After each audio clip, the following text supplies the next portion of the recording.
Hello दोस्तों, Hindi class में आपका स्वागत है। दोस्तों, आज की क्लास में बहुत ही इंटरेस्टिंग कहानी लेकर आया हूं और इस कहानी की मदद से आपको बहुत कुछ सीखने को मिलेगा। दोस्तों, हम ऐसे आपको कहानी पढ़ाते हैं जिससे आपको नैतिक शिक्षा प्राप्त हो और आप जीवन से प्रेरणा ले सकते हैं और इस कहानी के माध्यम से बहुत कुछ सीख सकते हैं।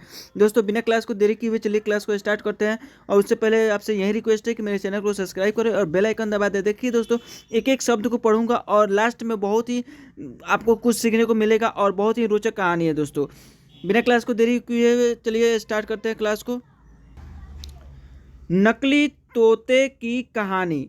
नकली तोते की कहानी। नकली मतलब एक नकली होता है, ठीक है, फेक होता है, उसको हम लोग नकली बोलते हैं। तो नकली तोते की कहानी। एक बार की बात है, मतलब एक बार की बात है, एक टाइम है। एक घने जंगल में विशाल बरगद का पेड़ था। एक घने जंगल में विशाल मतलब बहुत बड़ा, ठीक, बरगद का पेड़ था। बरगद का पेड़ था। जंगल में अक्सर बहुत विशाल विशाल बहुत बड़ा बड़ा पेड़ होता है, तो उसमें क्या था, एक विशाल बरगद का पेड़ था। उस पेड़ पर बहुत सारे तोते रहा करते थे और उस पेड़ पे बहुत सारे तोते रहते थे। वे सभी हमेशा इधर उधर की बात करते रहते थे। वह हमेशा आपस में बात करते थे, जो इधर उधर की था, कहीं कहीं की बातें आपस में गप्पे लड़ाते थे, गप करते थे, इधर उधर की बातें करते थे। उन्हीं में एक मिट्ठू नाम का तोता भी था। अब उन्हीं में से एक मिट्ठू नाम का तोता था जिसका नाम था मिट्ठू। वह बहुत कम बोलता था। ज़्यादा बातचीत नहीं करता था, बहुत कम बोलता था और शांत रहना पसंद करता था। चुपचाप बैठा रहता था, ज़्यादा नहीं बात करता था, ठीक, बहुत कम भी बोलता था और शांत भी रहना चाहता था। सब उसकी इस आदत का मजाक उड़ाया करते थे और सब है जो इसकी आदत का मजाक उड़ा दिया करते थे कि तुम बहुत शांत रहते हो और बहुत कम बोलते हो, ज़्यादा नहीं बोलते हो। लेकिन वह कभी भी किसी की बात का बुरा नहीं मानता था और वह किसी का बात का बुरा नहीं मानता था, ठीक है। सबको अपने साथ मिलजुल कर रहता था। वह मिलजुल कर रहना पसंद करता था और कि कोई मजाक भी उड़ा दे तो यह बुरा नहीं मानता था।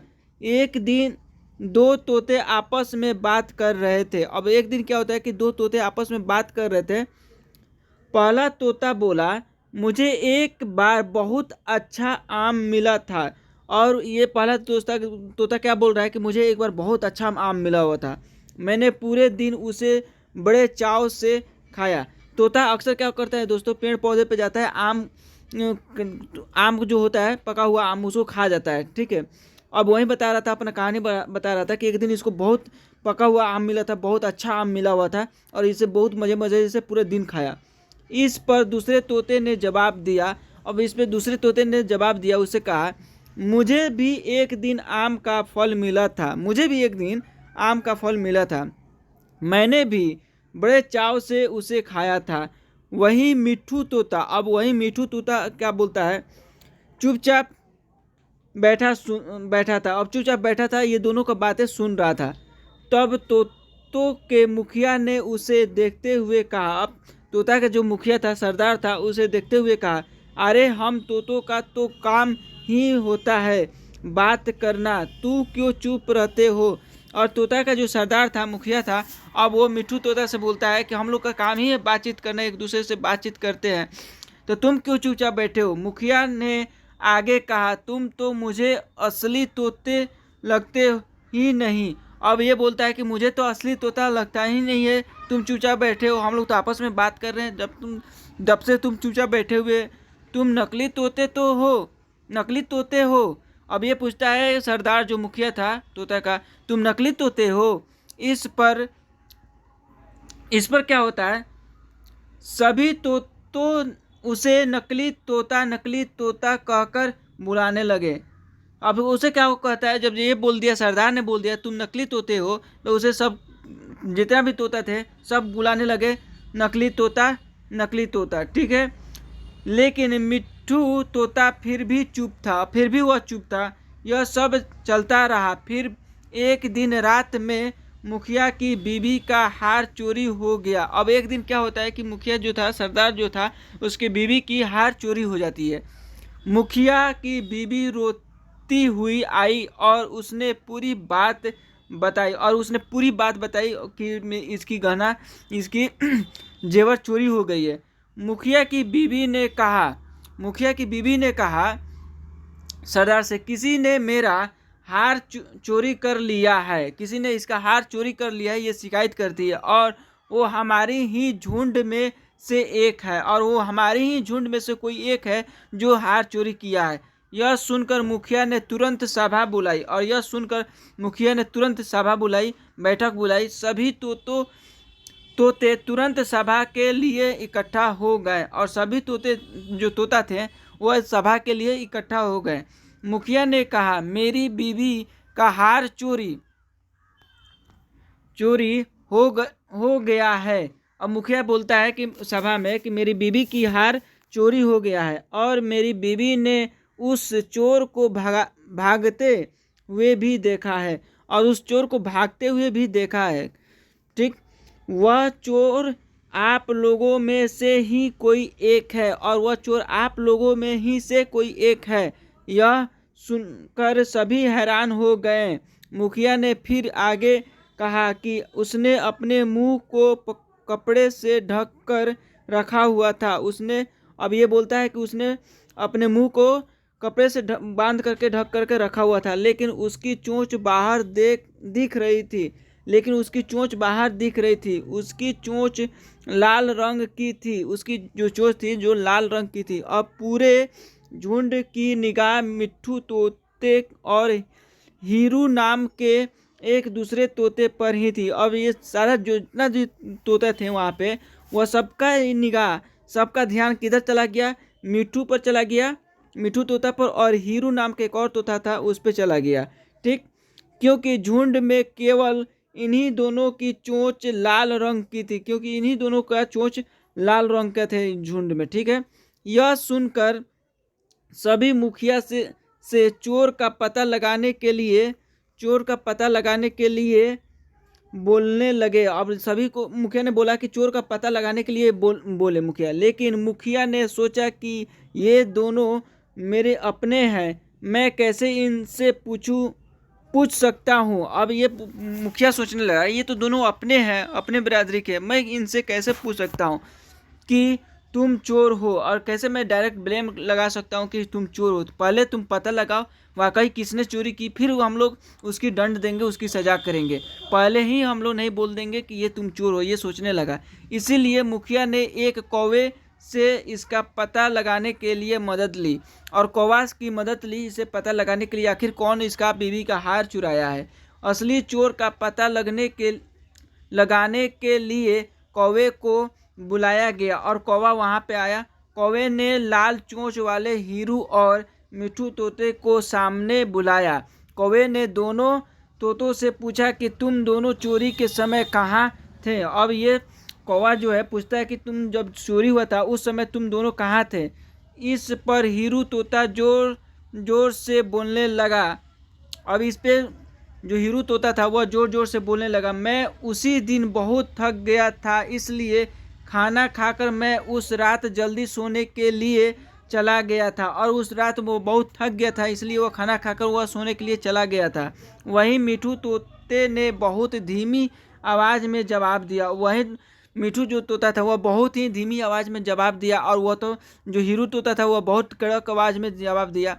उसने कहा, मैं उस रात सो रहा था।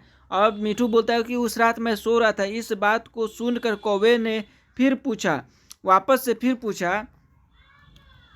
पूछा, तुम दोनों अपनी बात साबित करने के लिए क्या कर सकते हो। और ये पूछा कि ठीक है, तुम दोनों सो रहे थे, तुम एक तो थक गया था, तुम भी सो रहे थे, लेकिन तुम अपनी दोनों बात साबित करो कि हम कैसे मान लें।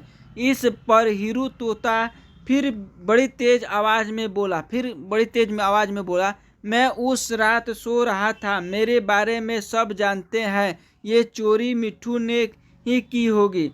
अब ये मेरे बारे में सब जानते हैं कि मैं सो रहा था, ये चोरी मिट्ठू ने ही की होगी। अब ये हीरू तोता इसको इल्ज़ाम लगा दे रहा था, मिट्ठू को लगा रहा है, इसलिए वह इतना शांत होकर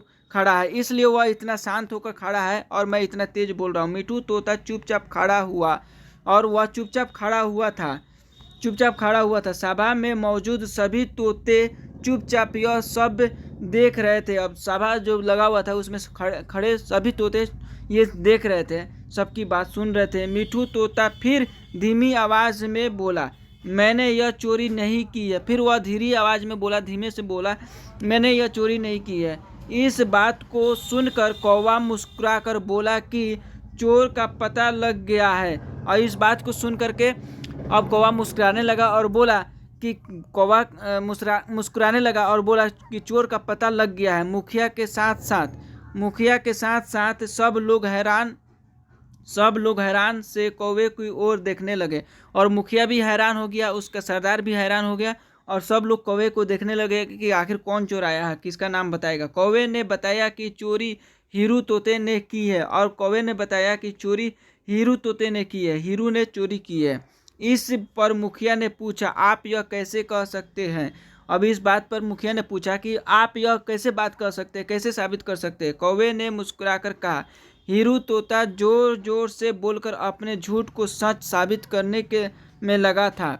और हीरू जो तोता है वह जोर जोर से बोल करके वह अपने झूठ को सच में साबित करने में लगा हुआ था। जबकि मिठू तोता जानता है कि वह सच बोल रहा है, इसलिए वह अपनी बात आराम से कह रहा था।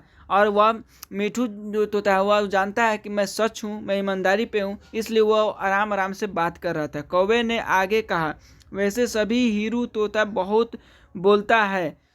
फिर कौवे ने आगे कहा, वैसे भी हीरू तोता बहुत बोलता है, उसकी बात पर भरोसा नहीं किया जा सकता।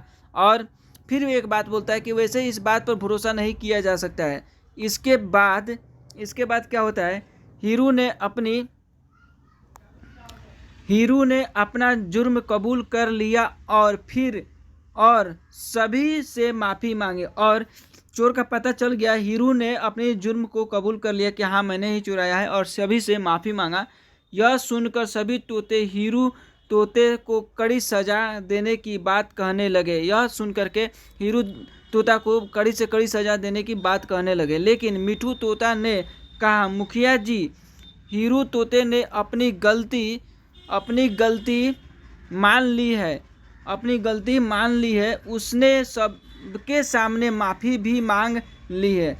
उससे पहली बार यह गलती हुई है और सबसे माफ़ी भी मांग ली है और सबके सामने माफ़ी मांगी है, इसलिए उसे माफ़ किया जा सकता है। यह बात सुनने के बाद मुखिया ने हीरू तोते को माफ़ कर दिया। यह बात सुनकर हीरू तोते को मुखिया ने माफ़ कर दिया। दोस्तों, इतना देर हम लोग कहानी पढ़े, अब पता करते हैं कि इस कहानी से हमें क्या शिक्षा मिली।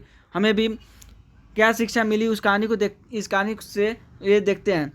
देखिए दोस्तों, कहानी से हमें ये शिक्षा मिली है, कभी कभी ज़्यादा बोलकर हम अपनी अहमियत खो देते हैं। क्या होता है कि कभी कभी हम लोग ज़्यादा बोलते हैं, उसका अहमियत खो देते हैं। ज़्यादा नहीं बोलना चाहिए, इसलिए ज़रूरत के समय ही बोलना चाहिए। इसलिए हमें ज़रूरत के समय ही बोलना चाहिए।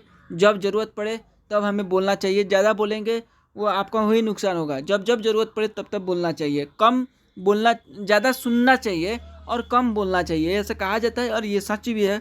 ज़्यादा सुने और कम बोलें। दोस्तों, ये कहानी से आपको क्या शिक्षा मिला कमेंट करके बताइए। मिलते हैं अगले क्लास में, तब तक के लिए जय हिंद, जय भारत। हमारे चैनल को सब्सक्राइब कीजिए ताकि आपको रोज़ का क्लास मिलता रहे। धन्यवाद।